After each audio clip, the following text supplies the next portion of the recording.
পশ্চিমা বিশ্বের দুই ধরনের আইন ব্যবস্থা প্রচলিত, একটাকে বলে সিভিল ল আর একটা হচ্ছে কমন ল। সিভিল ল এর উৎপত্তি এই কন্টিনেন্টাল ইউরোপে, কমন ল এর উৎপত্তি ইংল্যান্ডে।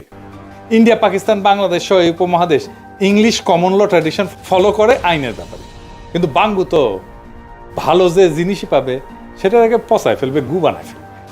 কিভাবে পচায় ফেলছে সেটার কিছু উদাহরণ দিই। এই কমন ল, ইংলিশ কমন লর একটা মূল ফিলোসফি বা ম্যাক্সিম হইতেছে জাস্টিস ডিলেইড, জাস্টিস ডিনাইড। দেরিসে বিচার মানে ইনসাফ না করা। এটা লিবারাল ইংলিশ স্টেটসম্যান উইলিয়াম গ্ল্যাডস্টোনের একটা উক্তি। যে কোনো বিচার প্রক্রিয়া যদি দীর্ঘায়িত হয় তাহলে সেটা ভুক্তভোগী এবং আসামি দুই পক্ষের জন্য বিশাল অন্যায়, অনেক বড় অন্যায়। কিরকম অন্যায়?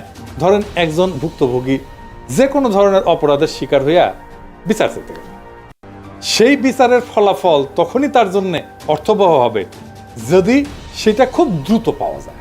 এই জন্য ইংলিশ লতে একটা টার্ম আছে, সুইফট জাস্টিস। একজন খুন, ধর্ষণ বা ডাকাতির শিকার ভুক্তভোগী বা তার পরিবার যদি অপরাধ সংঘটিত হওয়ার 15 থেকে 20 বছর পর বিচারের রায় পায় আর তারপর সেটা কার্যকর হয়, তাইলে এই বিচার একদম মূল্যহীন, এটার মূল্য শূন্য। পৃথিবীর যে কোনো জুডিশিয়াল ফিলোসফিতে, সেটা প্রাচ্য হোক পাশ্চাত্য হোক, কোথাও এটাকে সমর্থন করা হয়।